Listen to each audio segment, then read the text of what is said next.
Buenas noches a todos. El día de hoy les vamos a exponer un tema que probablemente alguna vez ya lo has escuchado, pero que seguramente no conoces muy bien acerca de la presentación y el alcance que pueda llegar a tener el pago de este. Por eso los invitamos a que escuchen atentamente el siguiente video, donde vamos a presentar un tema demasiado interesante denominado la presentación y el pago de los cheques. El cheque.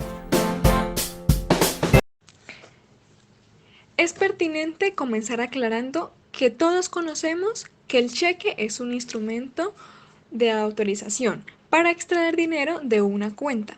Este instrumento financiero lo que nos ofrece son unas ventajas donde tenemos en cuenta algunos puntos importantes para su debida utilización, como por ejemplo, completar la hoja del cheque con letra clara y legible, verificar que los datos que se encuentran ahí sean los correctos y estén ubicados en los espacios habilitados. Sin embargo, muchas veces no conocemos que existen unos requisitos del cheque para el pago, los cuales Básicamente consiste en que no puede predicarse el pago del cheque si el tenedor no lo presenta al banco. Es decir, quien pretende obtener el pago debe comprobarlo y el cobro solo es posible a través de su presentación. Es por ello que se van a mencionar diferentes aspectos. El primero, hablamos sobre el deber de presentación. Este consiste en que el último tenedor del cheque o su beneficiario están facultados, conforme a la ley de circulación de este título, a reclamar el pago del importe o valor correspondiente. Siendo un derecho, obviamente, se supone el interés del tenedor para obtener su pago, pero no es un derecho que se ejerce abstractamente, por el mero hecho de poseer el título o valor. Al contrario, el derecho incorporado implica el accionar, el ejercitar tal derecho mediante la presentación del cheque al banco respectivo. Así, el derecho se traduce en su deber puesto en cabeza del tenedor como condición previa al pago, deber expresado en la presentación. Desde luego que se predica el deber como actitud necesaria para alegar cualquier acción posterior, pero no como obligación en el sentido lato de la palabra, porque el tenedor puede perfectamente renunciar al pago no presentando el cheque, y el deber impuesto desaparece. Entonces, el tenedor que desee el pago del título tendrá la obligación de exigirlo y no existe otra manera que la presentación, la exhibición del cheque para su cobro. La presentación naturalmente debe hacerla ante la entidad encargada del pago, es decir, ante el banco o girado. La presentación para el pago procede dentro de los términos fijados legalmente y puede efectuarse directa o indirectamente. Otro aspecto, ya que se habla aquí, pues, es de los términos de la presentación. Los términos de presentación no son iguales para todos los cheques. Ello depende básicamente del lugar de expedición y su relación con el lugar del pago. 4 situaciones son diferenciadas, como bien hemos tenido la oportunidad de expresarlo. Primero, los cheques pagaderos en el mismo lugar de su expedición deben ser presentados dentro de los 15 días siguientes a la fecha indicada para el pago. Es el caso de un cheque girado en Bogotá para ser pagado en Bogotá.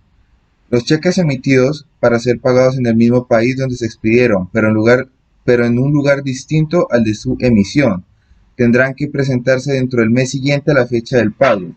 Este es el evento de un cheque girado en Bogotá para ser pagado en Medellín.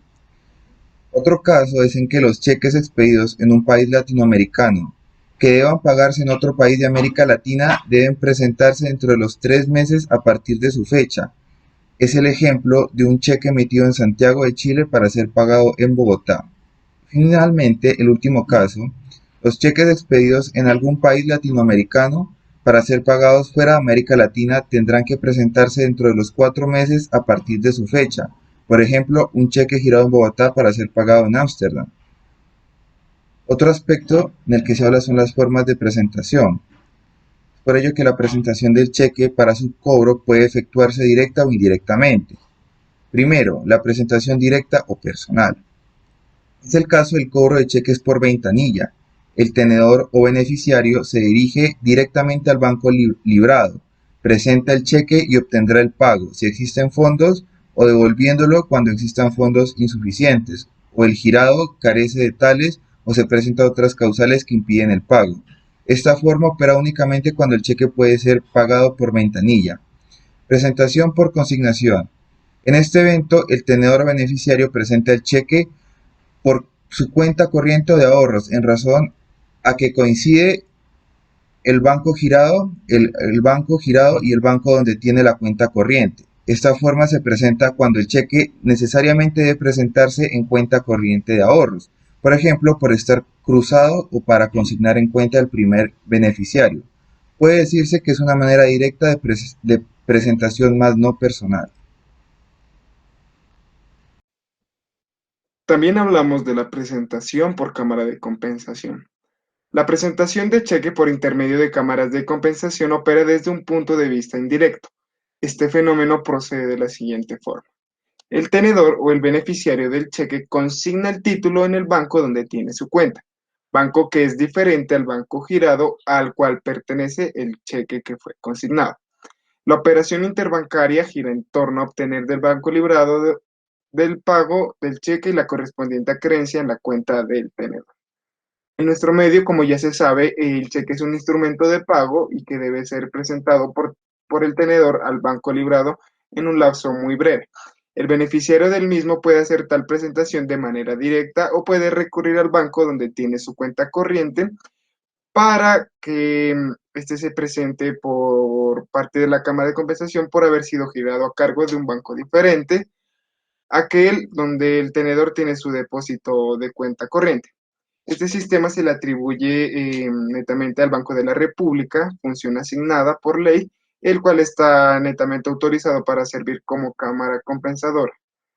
Y también un antecedente clave dentro de esto es el proyecto INTAL, que sirvió como precedente tanto doctrinal y judicial para que se determine dentro del Código de Comercio que la presentación de un cheque en cámara de compensación surtirá los mismos efectos que la hecha netamente librada. Esa es una sentencia del 14 de diciembre de 1977 que da esta reafirmación del proyecto INTAL como de la disposición legal contemplada en el Código de Comercio. Eh, Otro punto muy importante también es la presentación extemporánea del cheque, donde la ley ha impuesto por parte del legislador un determinado lapso de tiempo para que el cheque sea presentado para su pago. Lo correcto es decir que el título se presente en la fecha indicada, pero el legislador, como ya se dijo, ha ido mucho más lejos para poder conceder periodos o un plazo de gracia, por decirlo así, de acuerdo con lo señalado en los términos que netamente se presentan. Eh, este presenta dos facetas dentro de un interrogante que surge a raíz eh, de si no presento el cheque dentro de los plazos legales, el tenedor puede perder el derecho que se incorpora en él. Y la doctrina plantea dos respuestas a este interrogante, y es que si el cheque no fue presentado en tiempo, esta conducta negativa tendrá implicaciones al respecto del ejercicio de las acciones cambiarias. En efecto, el artículo 729 del Código de Comercio enseña que tales acciones caducan precisamente por la falta de presentación en el tiempo pactado. Pero no por ello el derecho incorporado, esta es la segunda teoría, y el cheque puede esfumarse. El tenedor o beneficiario podrá seguir presentando el título uno y cuantas veces quiera dentro de los 6 meses siguientes que sigan a su fecha. Si durante este lapso el girador llega a tener fondos insuficientes, el banco tendrá que pagar el valor del cheque e incluso hacer la oferta del pago parcial en caso de que los fondos no cubran el importe total. Ya damos lugar también a lo que es la presentación de cheques después de la muerte o incapacidad del girador. Existe una disposición legal que se contempla en el Código de Comercio, que es el artículo 725, que contempla la muerte o incapacidad de sobrevivientes del girador, no exonera al librador de las obligaciones correspondientes al pago del cheque. Es verdad que la muerte del girador ocurrida con posterioridad a la fecha de pactada en el cheque no altera el orden incondicional expedida por aquel mediante el cheque, ni puede estimarse aquel hecho como suspensión de dicha orden. Al contrario, De acuerdo con los principios generales, debe considerarse como vigente la orden, mientras ésta no sea revocada. Si se trata de un cheque auténtico presentado oportunamente y que no haya sido revocado, el banco puede cubrirlo sin incurrir en responsabilidades por no ser la muerte del girador una causa justa del protesto que tema que se va a ver siguiente. Eh, el giro de un cheque no puede asimilarse a un mandato civil que termina por la muerte del mandato del mandatario, que ya es un tema netamente alejado del derecho comercial. Una vez revisado los aspectos más importantes de la presentación, damos al lugar al pago de cheques. Y el fenómeno de la presentación y del pago son concurrentes, pues el pago está netamente precedido de la presentación y este es un requisito del mismo. No puede existir pago sin presentación, pero la presentación no es un sinónimo del pago. Perfectamente podría presentarse un cheque para el cobro y el girado no poseer fondos en su cuenta corriente, razón por la cual el cheque no sería cubierto por el banco. Una vez terminada esta situación hipotética, damos lugar al estudio de los aspectos del pago. Primero se encuentra la fecha del pago, que generalmente el cheque se presenta para el cobro en la fecha contenida en el título o dentro de los plazos que se señalen. Ese debería ser el sentido en razón a la seriedad y el respeto con el que transcurren o se desarrollan las transacciones mercantiles, y particularmente hablando el desarrollo legal y especial que ha tenido el título del cheque. Es importante recordar que el cheque es una orden incondicional, tal y como se contempla en el artículo 217 del Código de Comercio, donde se perceptúa que el cheque siempre será pagadero a la vista, por lo que cualquier anotación se tendrá por no puesta. Anotación en contrario, valga la anotación. Y una particularidad son los casos del cheque postfechado, que como su nombre lo indica, la fecha de presentación es posterior al día de su expedición. En nuestro sistema jurídico comercial, como cuestión generalizada y contenida de situaciones de negocios jurídico-comerciales, como se dijo, y se entiende como el cheque postdatado aquel que un beneficiario recibe sometido a plazo para ser pagado, a sabiendas de que el girador no tiene la provisión de fondos en el banco librado para poder descargar, o que aún así teniéndola, la cantidad no sea suficiente o se deba esperar un término para poder descargar o recibir el pago. En cuanto al cheque postfechado, cabe notar que en nuestro medio no ha existido un debate sobre validez o nulidad como si lo ha ocurrido en otros países. Eh, en virtud del mandato que se contempla en el artículo 717, el Código de Comercio que dispone que el cheque postdatado será pagadero a su presentación, indica que la postdata no sujeta al tenedor del cheque a esperar la llegada de la fecha prevista en el título para su presentación, así como tampoco invalida la orden del pago, pues la postdata, por contrario al texto, se complementa con el artículo que nombré hace un momento, que era el pago a la vista. Y por tal razón se tendrá por no puesta y no produciendo un efecto que lesione la relación jurídico-comercial. La doctrina ha establecido que en esta materia ha sostenido que el cheque postdatado no es un instrumento de crédito que entraña una actitud contractual, un concordato tanto entre el girador y el beneficiario del cheque, que su función esencial es la de servir de medio de pago en sustitución de la moneda, y es por ello que siempre será pagadero a su presentación y cualquier anotación en contrario, como ya se ha dicho, se tendrá por no escrita. La Corte ha sostenido que el artículo 717 del Código de Comercio contiene un mandato simple y claro, eh, que el cheque siempre será pagadero a la vista, y por ello en la segunda parte expresa que las anotaciones se tendrán como no puestas.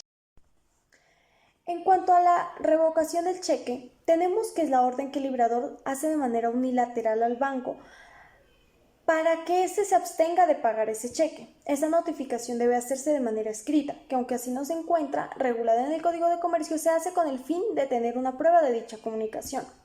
La revocación opera en cualquier momento, así no haya transcurrido los plazos para su presentación. Es una excepción que se hace en el cheque certificado, donde el librador no puede revocarlo antes de transcurrir el plazo de presentación. O sea que la orden de no pago puede darse antes de esa fecha señalada para la presentación, concurrente con esta o posterior a esta, es decir, dentro de los 6 meses siguientes a la fecha indicada en el cheque para el pago. Este término es el máximo de presentación y se encuentra regulado en el artículo 721 del Código de Comercio.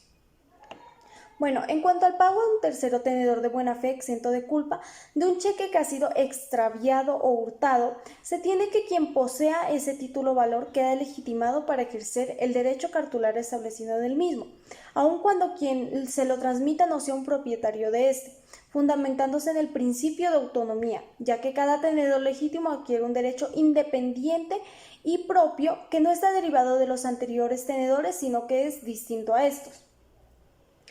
Bueno, puede ser que quien transmita este título valor no sea un poseedor legítimo, pero sí quien lo recibe actúa de buena fe, exenta de culpa, adquiere un mejor derecho que su antecesor, que no era pues como tal el titular, consolidándose como un poseedor legitimado para ejercer su derecho cartular correspondiente. Bueno, respecto a este tema, se ha manifestado la Corte Suprema de Justicia en su Sala de Casación Civil en sentencia del 14 de junio de 2000, expediente 5025, en el cual tiene en cuenta el derecho de propiedad sobre el título, teniendo claro que como ya anteriormente se dijo, no procede en su contra la acción reivindicatoria ni prospera la de cancelación o de reposición del título adelantada por el tenedor, a quien se le extravió o le hurtaron este título, si éste no se opone exhibiendo el mismo. Además, por principio de autonomía, ese poseedor de buena fe exento de culpa queda salvo las excepciones personales que el deudor hubiese podido oponerle a sus antecesores. Esto según el numeral 11 y 12 del artículo 784 del Código de Comercio. Bueno, teniendo en cuenta el artículo 662 de este código, prohíbe al deudor en todos los casos exigir una prueba de autenticidad de los endosos. No pueden entonces sustraerse a cumplir la obligación frente a quien en calidad de poseedor legítimo de buena fe exenta de culpa exhiba el título, inclusive cuando sepa que alguno de sus antecesores fue un poseedor ilegítimo o fraudulento, ya que el tenedor de buena fe consolida a su favor un derecho autónomo desligado del que le precede y que por tanto le da un derecho de propiedad sobre este mismo y se encuentra legitimado cuando vaya a ejercer el derecho que se encuentra en este incorporado, según el numeral 12 del artículo 784 del Código de Comercio. No pueden oponerse entonces las excepciones derivadas por vicios de transferencia en el título. Entonces el pago en estas condiciones es totalmente lícito, liberatorio e ineludible para el obligado. Si éste evade este pago, será demandado en ejercicio de la acción cambiaria en un juicio ejecutivo, en el que no podrá oponerse ninguna excepción al demandante relativa a su ausencia de legitimación, por lo que saldrá derrotado, y por eso no es posible exigirle que asuma como tal ese riesgo del proceso ejecutivo, ya que pues esto trae unas consecuencias y no podrá proponer ninguna excepción encaminada a diputar la legitimación del demandante poseedor de buena fe exenta de culpa. En este sentido, el conocimiento que el deudor tenga acerca de cualquier irregularidad en el traspaso del título o de alguno de los endosantes quien lo transmitió de manera fraudulenta no lo releva de la obligación de pagar a un tercero poseedor de buena fe sin que ésta pueda ser desvirtuada, ya que si demuestra que hay una eventual mala fe, el tenedor puede probablemente prosperar en sus excepciones y abstenerse a este pago, además de evitar también pues un perjuicio al propietario desposeído, teniendo en cuenta que la alegación de la fraudulencia de algún traspaso solo procede contra el primer adquirente o posteriores tenedores de mala fe. Esto según el numeral 11 del artículo 784 del Código de Comercio. Bueno, en cuanto a la obligación del banco respecto del pago como tal ya de estos cheques, según el artículo 720 del Código de Comercio, dice que el banco está obligado con el librador a cubrir el importe del cheque, salvo disposición legal que lo libre de esa obligación, por el carácter, digamos, de los bancos y la naturaleza del contrato de cuenta corrientes.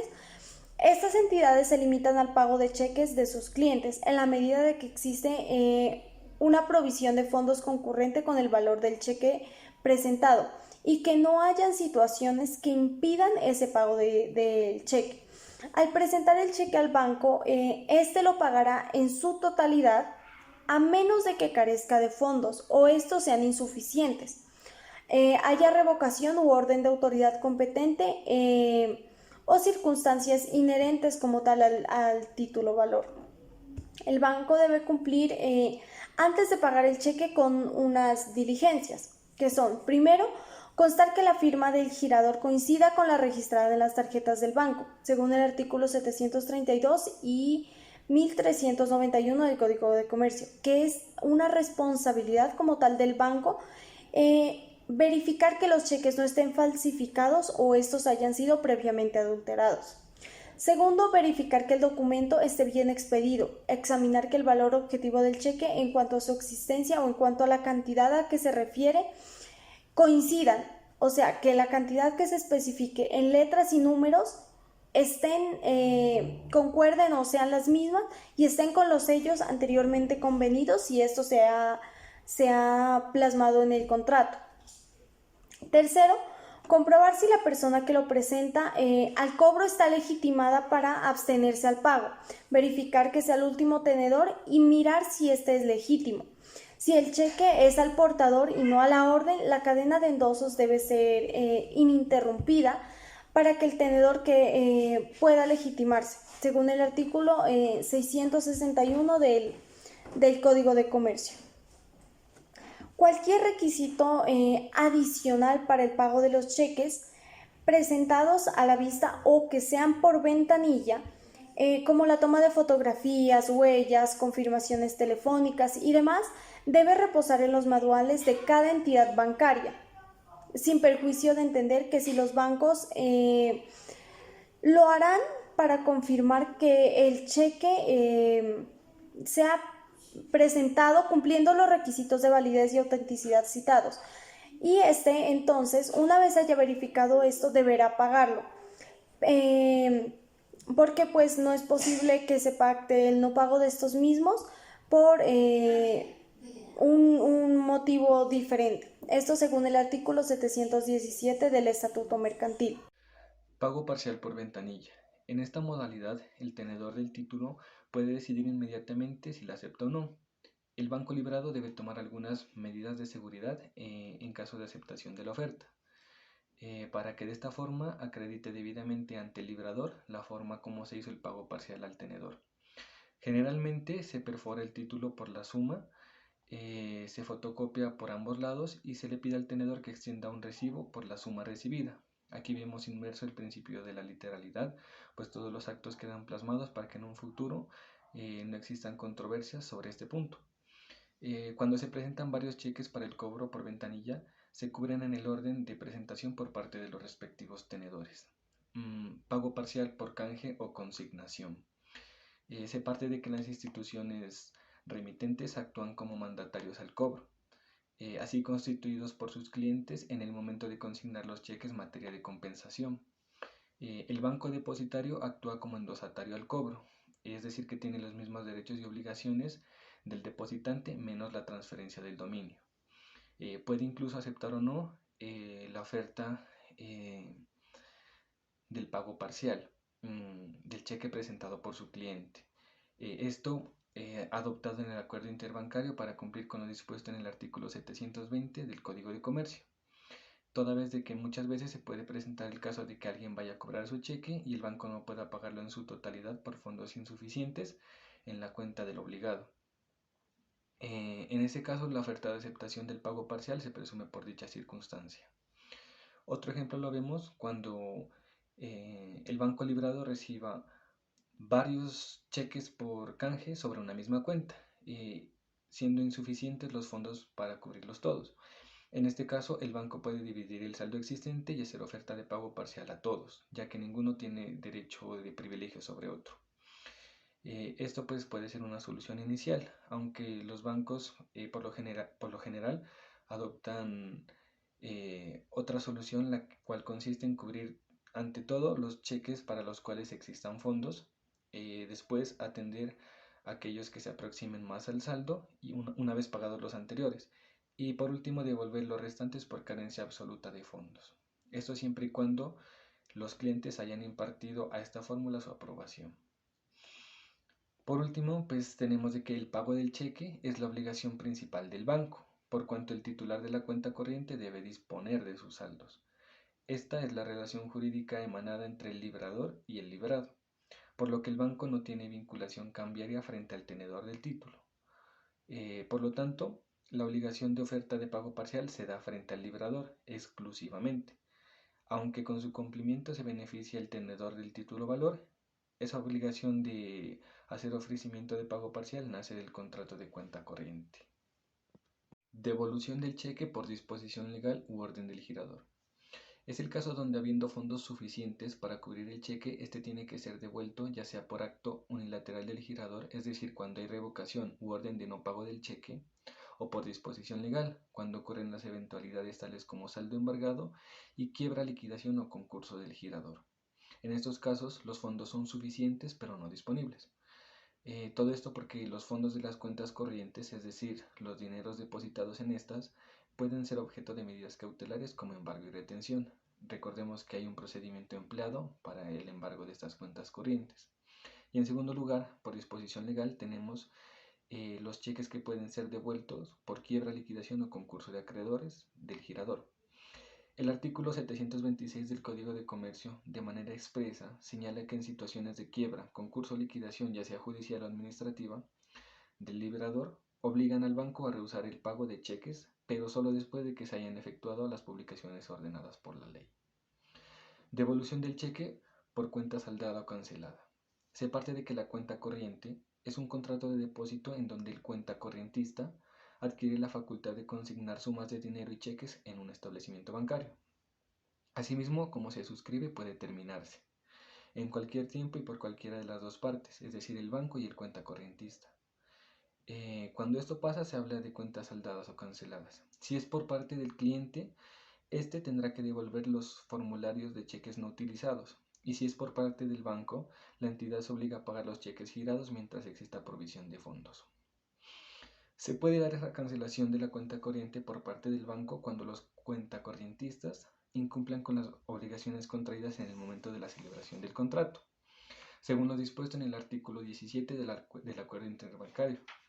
Ello incluye el manejo incorrecto o descuidado y en especial cuando gire cheques sin provisión total de fondos. Algunas de las diferencias entre la cuenta cancelada y saldada son las siguientes.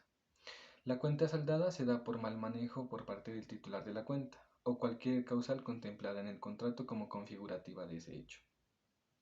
Es una sanción emitida unilateralmente por el banco. Mientras que la cuenta saldada se presenta cuando por motivos diferentes al mal manejo, cualquiera de las partes da por terminado el contrato. La cuenta saldada entonces es aquella donde se termina el contrato unilateralmente por el cliente o de común acuerdo entre banco y cliente.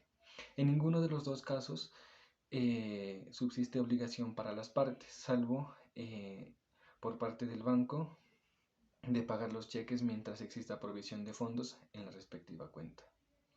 Es de resaltar que esa diferencia se presenta en doctrina y en el acuerdo interbancario, más no en el ordenamiento legal.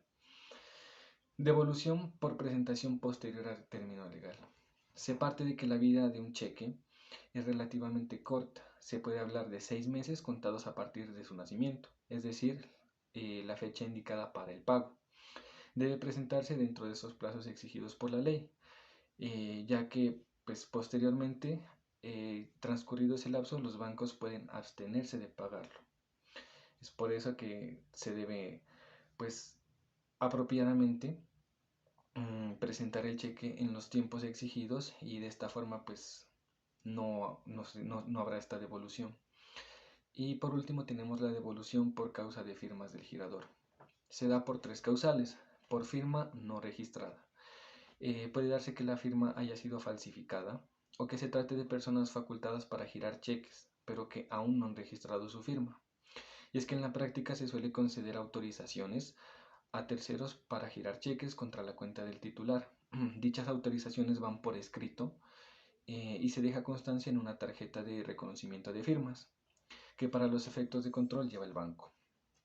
Si bien la legislación colombiana no contempla en norma expresa para el giro de cheques de terceros, se puede aplicar el artículo 640 del Código de Comercio, el cual consagra la representación u otra forma similar para suscribir títulos valores, entre ellos cheques,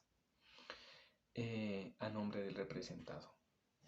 Eh, Otro causal es la firma que no concuerda con la registrada. Aquí pues tenemos que también se da la falsificación o que la firma del girador no guarde los rasgos exactos a la registrada y no exista concordancia.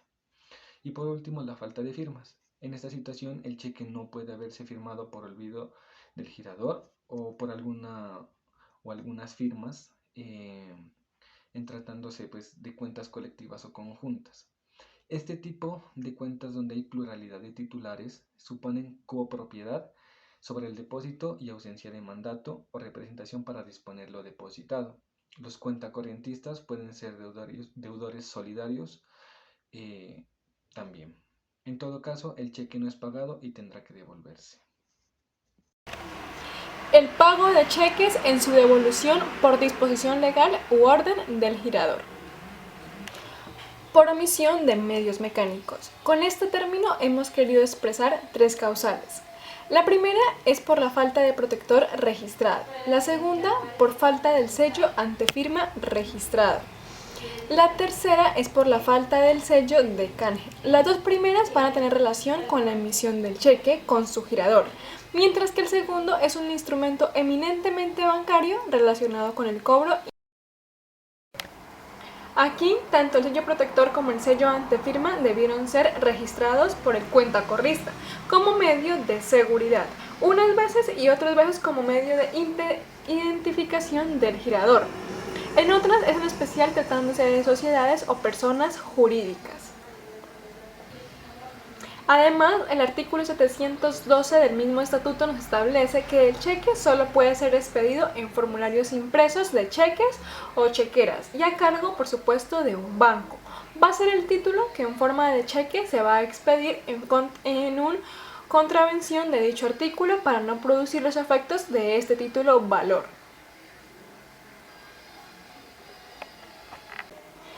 Tenemos por causas relativas a la cantidad literal y numérica. Bueno, en este grupo van a confluir dos causales. La primera es la falta de cantidad en letras y o en números. Y la segunda es la cantidad de diferencia entre letras y números. El primer caso es la omisión de la cantidad. Pues bien, numéricamente o literalmente o sobre ambos aspectos. Así,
Bueno, por falsedad del cheque. Aquí van a presentarse en este grupo las causales de cheque aparentemente pues falsificados. Esos cheques que conocemos como los enmendados. Cuando la enmendadura va a provenir de personas distintas al girador y los cheques librados, en este caso pues de una chequera ajena, aunque la falsedad pues va a ser un aspecto típicamente penal, por el momento vamos a decir que esta va a constituir una causal de no pago de ese título y por lo tanto de devolución. En este caso va a ser la falsedad, al igual que otros aspectos punibles, van a ser parte de las manifestaciones penales del cheque. Otras causales. Bueno, entre otras causales de devolución tenemos las siguientes. La primera es cuando ese cheque sea mal remitido. En este caso, pues vale decir cuando esa cuenta o cargo del banco que se reclama el pago. Y la segunda, cuando la persona tenedora debe certificar, uno, que esa consignación del cheque en la cuenta del primer beneficiado. Y dos, tratándose de cheques fiscales, pues es el abono del cheque en la cuenta de la entidad pública beneficiaria.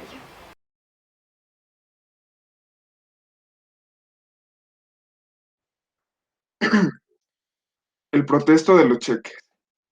El protesto, en primer orden, se hablará del protesto genérico, que corresponde a ese procedimiento por medio del cual el tenedor de un título pretende reclamar el crédito contenido ante la falta del pago del obligado. Ese se dirige ante el funcionario o a la entidad correspondiente para que así se pueda certificar. Por protesto se obtienen dos definiciones, una en sentido lato y una en sentido estricto. El sentido lato corresponde netamente a los pasos dados para que la, la obligación se convierta en principal y en absoluta y asimismo manifestarla ante el girador y los endosantes. Y en sentido estricto corresponde al testimonio que se rinde ante el notario público para efectivizar las condiciones señaladas en la ley y así determinar la responsabilidad cambiaria entre las partes. El protesto de las cheques y su forma también corresponde al artículo 727 del Código de Comercio, que precisa indicando que la anotación hecha por el banco o la Cámara de Compensación en el cheque de haber sido presentado con tiempo y no pagado total parcialmente, surte todos los efectos del protesto. ¿Qué quiere decir esto? Que el protesto de cheques no es otra cosa que un protesto bancario, es decir, la nota o sello que se coloca en su reverso o en la hoja de herida para indicar expresamente el no pago del cheque o su pago parcial. Falta del protesto. Tiene como sanción directa la caducidad, ya que el no protesto puede ocurrir por negligencia del tenedor, razón por la cual la ley castiga tal omisión, como ya se dijo, con la caducidad.